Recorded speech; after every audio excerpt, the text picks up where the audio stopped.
Assalamualaikum warahmatullahi wabarakatuh. Di sini saya Muhammad Sabit Fatihul Huda akan mempresentasikan tentang analisis makalah. Ini konsep permintaan dan penawaran. Permintaan dan penawaran merupakan konsep dasar ekonomi yang menjelaskan terbentuknya harga dan jumlah barang di pasar. Permintaan adalah jumlah barang atau jasa yang bersedia dan mampu dibeli konsumen pada tingkat harga tertentu. Dengan hukum permintaan menyatakan bahwa harga berbanding terbalik dengan jumlah yang diminta.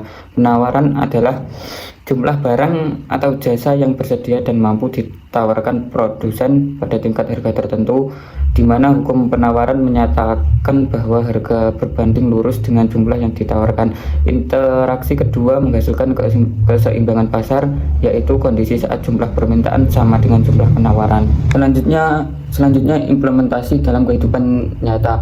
Konsep permintaan dan penawaran terlihat berbagai aktivitas ekonomi sehari-hari, seperti harga bahan pangan turun saat panen raya karena penawaran meningkat dan naik ketika pasokan terganggu. Harga produk teknologi baru awalnya tinggi akibat permintaan tinggi dan penawaran terbatas, lalu menurun seiring bertambahnya penawaran. Kenaikan harga properti di perkotaan terjadi karena permintaan tinggi sementara lahannya terbatas. Pemerintah berperan menjaga stabilitas pasar melalui kebijakan distribusi, subsidi, dan pengawasan harga. Selanjutnya, teori konsumen kardinal dan ordinal. Teori konsumen menjelaskan bagaimana konsumen membuat pilihan rasional untuk memaksimalkan kepuasan di tengah keterbatasan sumber daya. Teori kardinal berasumsi bahwa kepuasan atau disebut utilitas dapat diukur secara kuantitatif. Konsep utamanya meliputi total utility dan marginal utility, dengan prinsip utilitas marginal yang menurun, yaitu tambahan kepuasan akan semakin berkurang. Seiring bertambahnya konsumsi, konsumen mencapai kepuasan maksimum ketika rasio utilitas marginal terhadap harga setiap barang sama. Sebaliknya, teori ordinal tidak mengukur kepuasan dengan angka, melainkan berdasarkan urutan preferensi konsumen. Analisisnya menggunakan kurva indifferent dan garis anggaran, di mana keseimbangan konsumen tercapai pada titik singgung keduanya sebagai kombinasi konsumsi optimal. Selanjutnya, implementasi dalam kehidupan nyata. Teori kardinal relevan untuk menjelaskan perilaku konsumsi sederhana seperti menurunnya kepuasan ketika suatu barang dikonsumsi secara berlebihan. Teori ordinal lebih realistis untuk menganalisis pilihan konsumsi yang kompleks seperti perubahan pola konsumsi akibat perubahan harga, pendapatan, atau hadirnya barang substitusi. Dalam dunia bisnis, teori ordinal membantu strategi pemasaran, penetapan harga, dan diferensiasi produk sesuai preferensi konsumen. Bagi pemerintah, kedua teori ini berguna dalam perumusan kebijakan pajak, subsidi, dan perlindungan konsumen guna meningkatkan kesejahteraan masyarakat. Jadi, implementasi teori konsumen dalam kehidupan nyata. Teori kardinal cocok untuk menjelaskan konsumsi sederhana. Misalnya makan berlebihan menurunkan kepuasan. Teori ordinal digunakan untuk menganalisis yang pertama perubahan harga, perubahan pendapatan, dan kehadiran barang substitusi. Selanjutnya, teori produksi dan faktor-faktor produksi. Teori produksi menjelaskan bagaimana perusahaan mengombinasikan faktor-faktor produksi secara efisien untuk menghasilkan barang dan jasa. Perusahaan dipandang sebagai pengorganisasi sumber daya alam, tenaga kerja, modal, dan keahlian keusahaan dengan tujuan utama memaksimalkan laba ekonomi, termasuk memperhitungkan biaya peluang. Hubungan antara input dan output dijelaskan melalui fungsi produksi, yang menunjukkan bahwa kombinasi input yang efisien akan menekan biaya dan meningkatkan keuntungan.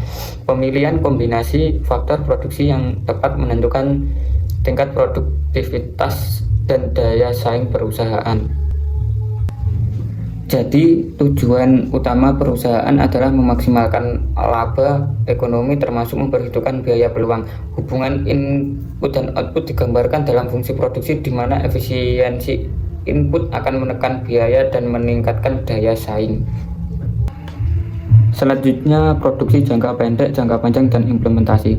Dalam jangka pendek terdapat input tetap sehingga peningkatan output dikeluarkan dengan menambah input variabel yang dapat menimbulkan hukum hasil lebih yang semakin berkurang. Dalam jangka panjang seluruh input bersifat variabel sehingga perusahaan dapat mengubah skala produksi dan teknologi untuk mencapai efisiensi biaya. Analisis iso-cost dan iso-cost digunakan untuk menentukan kombinasi input yang paling efisien. Penerapan teori produksi terlihat pada pertanian, industri, dan jasa dalam pemilihan teknologi, tenaga kerja, serta strategi produksi untuk meningkatkan efisiensi produktivitas. Selanjutnya, konsep perekonomian dua sektor. Perekonomian dua sektor merupakan model ekonomi makro sederhana yang hanya melibatkan rumah tangga dan perusahaan tanpa pemerintah dan sektor luar negeri. Rumah tangga berperan sebagai pemilik faktor produksi dan memperoleh pendapatan berupa upah, sewa, bunga, dan keuntungan yang digunakan untuk konsumsi dan tabungan. Perusahaan mengolah faktor produksi menjadi barang dan jasa, lalu menjual kepada rumah tangga serta melakukan investasi. Interaksi keduanya membentuk circular flow of income yang terdiri dari arus nyata, faktor produksi dan barang jasa, dan arus uang, pendapatan, dan pengeluaran konsumsi. Jadi, perekonomian dua sektor adalah model sederhana yang melibatkan rumah tangga, yang pertama rumah tangga dan perusahaan, tanpa pemerintah atau luar negeri.